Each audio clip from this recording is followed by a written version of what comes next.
What is going on, everybody? Zach RC here. Welcome back to the channel and welcome along to episode number 2 of the F1 2007 Driver Career Mode series. If you guys did miss the first episode, then make sure to go and check that one out. It did extremely well by the standards of this channel. So for those of you who did watch the last video and subscribed as well, I really do appreciate that. And if you want to subscribe here as well, then I appreciate that as well. Try and continue to push to 1,000 subscribers. In terms of today's Grand Prix, do not scratch your eyes. That is the Malaysian Grand Prix circuit on the F1 2020 game. The same guy who made the 2007 mod has made this, quite frankly, brilliant rendition of the Malaysian Grand Prix circuit. It's a Sepang International circuit. And we jump right into it and race today. Didn't score points in the first round in Australia. It's a little spoiler for you there. Raikkonen took the first race of the season. We're going to try to add to his tally. Ferrari leading the Constructors' Championship. We've got some upgrades coming in as well that we put in at the end of the. I put in myself at the end of the first race. So those are coming in eventually, and those give us a bit more power in the engine department and in terms of durability as well. There's your weather. Only affect the race because I'm not be showing you guys qualifying. I can't actually do qualifying, so I'll be starting towards the back when we be able to set a time because it doesn't work with one-shot qualifying just yet. So hopefully we'll still have an entertaining race. No more talking then. It's time for action. It's the Malaysian Grand Prix.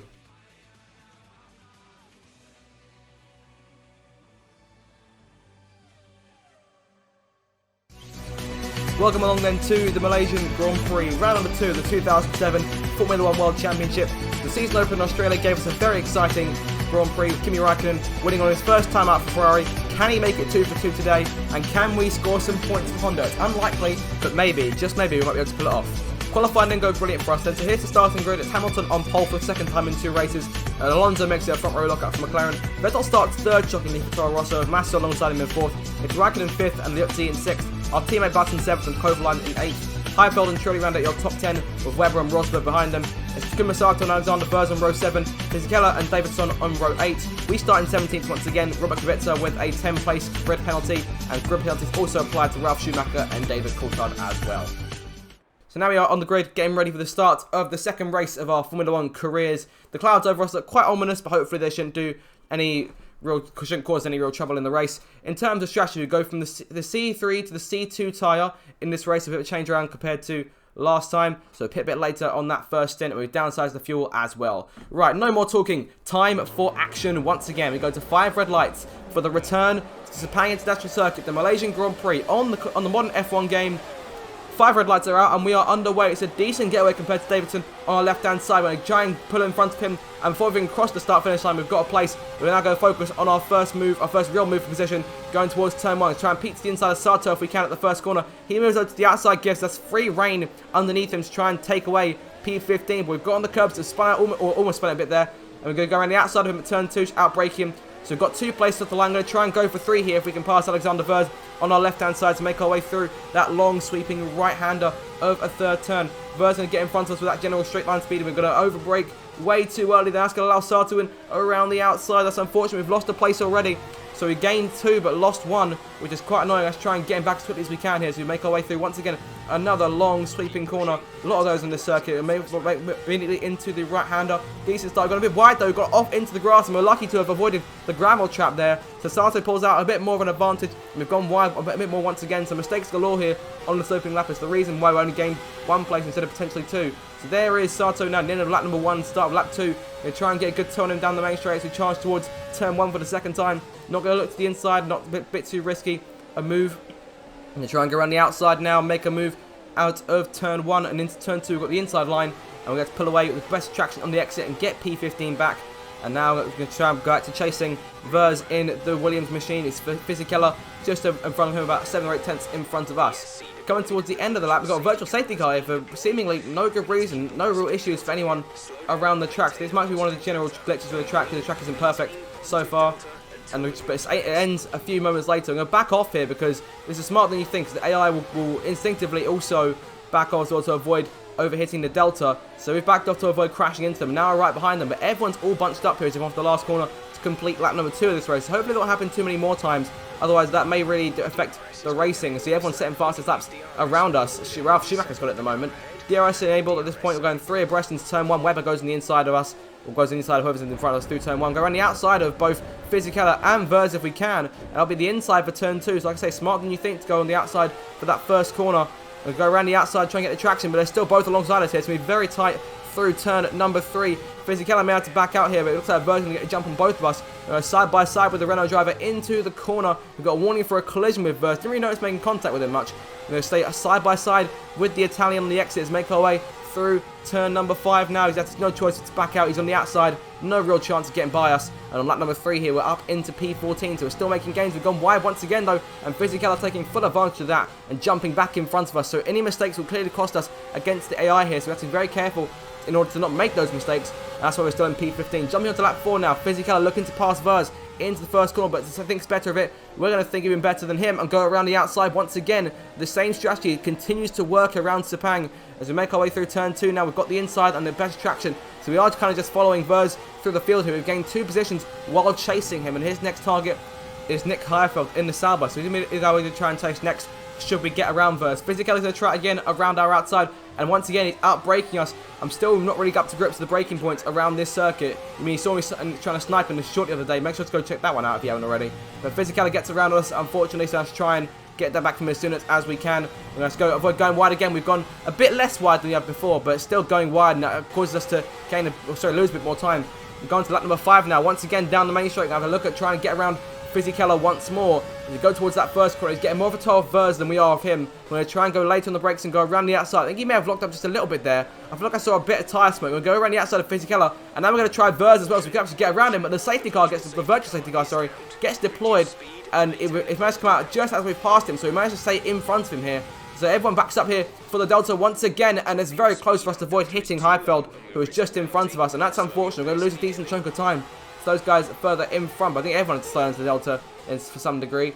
Raikkonen has really pulled away to a massive lead here in the Ferrari, so he's going to try and get that second win out of 2 as the virtual safety car draws to a close once again, and we're still actually chasing Heifeld for that P12 slot. Points are genuinely looking like they're on the cards today. We're going to go around the outside of Heifeld on the exit of that last left-hander. It's really worked for us there. So going around the outside seems to be the meta around some of these faster circuits as we make our way out of the corner out there in front of Heifeld. Our next target is Rosberg in the other Williams, and Lietzi currently holds the last points paying place. Now we battled Lietzi on Australia and we came out on top. So hopefully have more of the same here. Rosberg looks to the outside as we begin lap number 6. Going to try and look to the inside of both cars. Lietzi locks up and no mistakes from Rosberg, so he's still there alongside. Webber and Vettel going at it just in front. Going to try the outside of both cars here at turn 2. Not the wisest of ideas. It might pay off for us. Lietzi moves over, forces out Rosberg. That gives us the opportunity to squeeze inside. There's Trulli in 9th place in front of him. He's got a 5-second time penalty as Lietzi pulls ahead. And that last point paying place now belonging to him. I can see Jensen up in what looks to be 6th place as of right now. He's currently leading a little train of cars. Rosberg's tried to go on the outside, but we managed to hold him off a bit longer once more. As we move further into lap 6, we're going on the outside of Lietzi here. If we can, he's got a particularly poor exit. We've got another warning for another collision, so we've really got to be careful here. Vettel's putting over to the right-hand side in front of us. I think he may have a problem of some kind. He's weirdly just backed off there. He's allowed Jensen through into, I can't confirm, that's now P7 of the Grand Prix. So, he's gone wide again there. So what's going on with Sebastian Vettel? Not quite sure. He started 3rd, so he's had a poor race so far. Though it was expected him to fall down the grid. He's in a Toro Rosso. Definitely not one of the fastest cars on the grid. But everyone's talk in our equally slow Honda. But Trulli is our next target in the Toyota. He's got that 5-second penalty. So if things would stay how they were, we'd still manage to get him on the get him in the post-race results. But as we make our way down this main straight, I want to try and get him on track just to remove all doubt. He's going to get a toe off Vettel as well, so it'll be hard to pass him. We're in Richmond, and Hamilton's been disqualified. No idea what for, but Lewis is out of the race, and I'm assuming that's for the many warnings and penalties that are being given so far in this Grand Prix. I'm not sure what Trulli got the 5-second penalty for, but I'm assuming that Lewis was also being caught for the contact and many things like that. So not entirely sure. He pulls over to the right-hand side. 4th place in the disqualification from 2 pole positions. Not how he wanted his F1 career to go so far. We're going to run right here going to towards the end of lap number 8, and Trulli now pulls alongside us. We're pitting this lap. We're up in P4 at this point because a lot of drivers have pits, so we're also in that second wave of drivers coming into the pit lane. We're going to force Trulli a bit close to the wall, but he managed to squeeze us back out again. So really, Trulli taking no prisoners as he goes around our outside. As we make our way into the pit lane, he's going to come out in front of us. Hopefully, if we can get a good stop, we can come out in front of him, crucially. David Coulthard there just behind us in the Red Bull. So let's try and beat him out too. So we're going on to the C2 tyres, excuse me, the C3 tyres. Trying to go on a late sprint to the finish line. And hopefully, like I said, the stop will be good enough. It's quite a long pit lane here at Malaysia. It's quite a long main straight. So a lot of spaces in between each pit crew. So come in now to make our stop. Trulli in there just in front of us. If Coulthard holds him up, then we can actually manage to get out in front of him. And Coulthard's done his job to a T here. We're going to pull out just behind the Super Gurry of Anthony Davidson who comes into the pits. But we've come out crucially in front of Trulli, as has Anthony Davidson, as has David Coulthard, and as has Antonio Luzzi. So he's really lost out there, the Toyota of Jarno Trulli has. There goes Heifel sprinting past us, and there goes Jenson Button, our teammate as well. Of course, he retired from the first race 2 laps in, so he's getting some laps under his belt now in the Honda, in a race situation for the first real time. And we're chasing him here in these final 5 laps of this Grand Prix. Jenson is our main target, but David Coulthard, right there behind us, will not let us breathe in these late stages. He wants P7 of us. Jenson's got 10 seconds worth of penalties, so the game is really going galore with giving away these penalties. I have to look into the race director after the race and see just what these are for, because I haven't seen anything so far in this race that really requires penalties this egregious. Coulthard looks to our outside, going in towards that final corner. It's going to be very tight between us two. We're going to go late on the brakes once more and just get back to his inside, keep our noses in there. We've got him on the exits. That's a brilliant move. Back to the inside, late on the brakes. Perfect stuff. Really had to lick the stamp and send it there. Coulthard going back to the outside to begin lap number 10 of this Grand Prix. Just 4 more laps to go. He gets us on the high side, going in towards that first corner. And even with late braking, there's no real reply we can give to Coulthard, trying to get around him for P8. And Jenson's still there in P7, so let's try and catch him. I hope that Coulthard doesn't get him either, as I make our way further through. And he's been disqualified here. And that is Jenson, who's pulling over. And he said Daniel Ricciardo, but can't quite change that parameter of the game. And it's Jenson who's retiring. So it's all over for Jenson Button. A terrible start to his F1 season. Retirement under disqualification for seemingly no reason at all. Let's have a look at what that's for after the race. And Coulthard randomly just dropped out as well, saying they happened to Vettel earlier. So we're now up in P7 in a position I really don't feel we've earned at this stage of the race.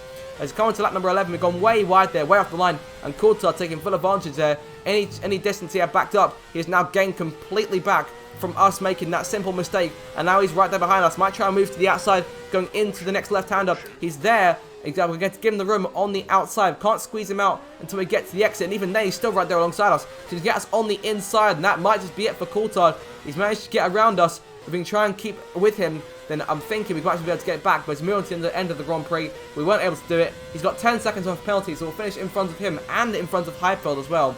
So in the end, thanks to those weird penalties, we'll come home in P6, I believe, unless there's any penalties in front. So a result I don't really feel like we deserve, but at the same time, we can't ignore the fact we have scored points in our Formula 1 career, scored points for Honda for the first time.